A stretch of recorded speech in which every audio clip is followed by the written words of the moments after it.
Hey, Uncle. I've been hearing you say that if Justin Gaethje were to have the same level of wrestling that he had when he was in college, that there is no way Habib was going to take him down. Now, I'm going to respectfully disagree with that. And my reasoning being Abel Trujillo. Now, for those who don't know, Abel Trujillo was a four-time NAIA All-American. And I don't know, Habib just happened to set the all-time takedown record for a single fight with 21 takedowns in 15 minutes. Thanks. Okay, if I ever made the statement that if Justin Gaethje brought 21-year-old Justin Gaethje wrestling skills to the fight with Khabib, that Khabib would never take him down. If I made that statement, I misspoke. I must tell you in fairness, I don't remember making that. I thought this is what I said, but it's at least what I meant to say. Is that Gaethje would be able to scramble. And while Khabib may get him down, what wrestling would signal 2 points, it would show some control. It would show that the guy has left his feet. Now he's at a minimum to his butt, a maximum he's to his belly or even his knees. That would be a takedown by example for broad stroke purposes. Justin Gaethje could then scramble. He could take that situation and elevate and all of a sudden come up back to his feet, turn and face him. They both got their heart rate up. They're both tired. They're both sweating, but that's what wrestling is. All wrestling means is to move. Now, a point system has been implemented over the years by the NCAA or by the United States Olympic Committee, by your governing bodies in your high school and your hometowns. A point system is, but all wrestling means is to move. If one guy wrestles harder than the other guy, it means he moved more than the other guy did. If this guy I'm about to wrestle, this is going to be a really hard match. It means my opponent moves a lot. And that's really what a scramble is. And Justin Gaethje at 21 years old and with those wrestling skills would be able to scramble. Causing a scramble and causing somebody's heart rate to get up is something no opponent has ever done to Khabib. They've put all of their effort in out of fear and fear alone, from being to their feet to transitioning to the taken down position. And then they've stopped.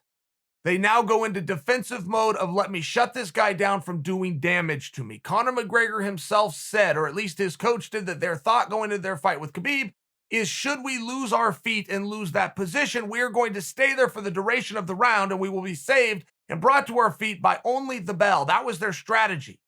They respected and feared that position so much. I meant, whenever I made this statement, I meant to say that Gaethje could force a scramble, but moreover, I was trying to illustrate the point that you will lose that. That weapon will go very dull, that scrambling weapon. The great wrestlers that were great at wrestling, but can still do it in MMA, are the guys that still practice it each day. Frankie Edgar, by example, was a very good Division I wrestler for Rutgers, got away from his wrestling. He was scheduled for a fight with Yair Rodriguez. He went back into the college wrestling room where he got thumped on. He did not score a whole bunch of points, but he was able to sharpen that. He was able to learn to shoot and then reshoot. A wrestler will lose certain things very quickly over a period of time. One of their things is their ability to reshoot. In wrestling, the first shot is only used to set up the second shot, and the second setup shuts up the third, which is what actually gets the takedown. But it's shoot, reshoot, and that is a level of conditioning that will go away if you don't practice it. The same is to be said for the scramble. When you are taken down, when you hit the mat, that needs to be a springboard. By hitting that, boom, and I spring off it. And I can tell you this as an observer of the sport. I can tell you as a coach of the sport, but I can also tell you as an athlete within the sport. When I separated myself and my training from pure wrestling, which caused a shot reshot, which is a conditioning and an energy in and of itself, and that you will only have by doing that.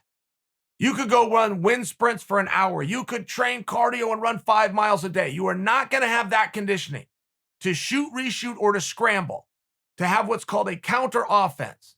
Use his shot as a setup to my own shot. He uses that to a switch. I use that into a grab bait. We go into a reversal. Chain wrestling goes away.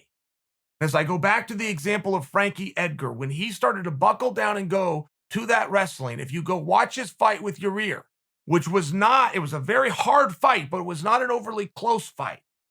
But it had to do with a timing issue, and it had to do with a cardio issue that Frankie brought to that match that Yair just couldn't match. And you can only get it one way, which is the practice room. And when you have some of these older fighters, they really have to humble themselves to go into those practice rooms. First off, not very many people are wrestling out there that are any older than 22 years old. Whether you go find the local Division I school like Frankie did, or you go down to a junior college where now you're dealing with 18, 19-year-olds, or a real common place to wrestle was just high school, but now you're in there with 14, 15, and 16-year-olds. Generally, a grown man who's seen on TV and everybody wants his autograph and picture doesn't want to go get his ass kicked, but that's what's going to happen. You could be one of the toughest and the most durable guys out there. If you're not in a wrestling room every day and you put yourself in one, you're going to be humbled. If you can get over that humbling process, you can now sharpen a tool that your opponent is not going to have because he was not willing to do it. Guys are very reluctant to go back into wrestling rooms. One, because they're going to get beat. Two, they're going to get beat by people who look up to them. And three, those guys that look up to them that are young or beating them are kids. But it's a reality. And I will maintain for you that if Justin Gaethje of 21 years old was to be taken down by Khabib, Justin would force a scramble. It would be one action into another action. The way MMA guys seem to be is once you force that initial action of taking a fight from the feet to the ground, they generally stay there. Or they go into a guard. Nobody gets submitted. The guard hasn't submitted anybody in 2 decades. You've seen guys tap out. They just want it out of the fight. It's very rare that a submission actually works. The guard was not designed to work in a 5-minute round. To the point that when Royce Gracie and the Gracie family implemented jiu-jitsu, they very specifically did it with no rounds. It's not meant for speed. It's meant to wear somebody down. That's what it's designed to do. So when you see a guy start to pull guard, you're seeing a guy conceding, I can't get up. I don't know where Justin stands today, but I know a 21-year-old Justin would find a way to get up. That was the point I was hoping to make, whether my words used them or not.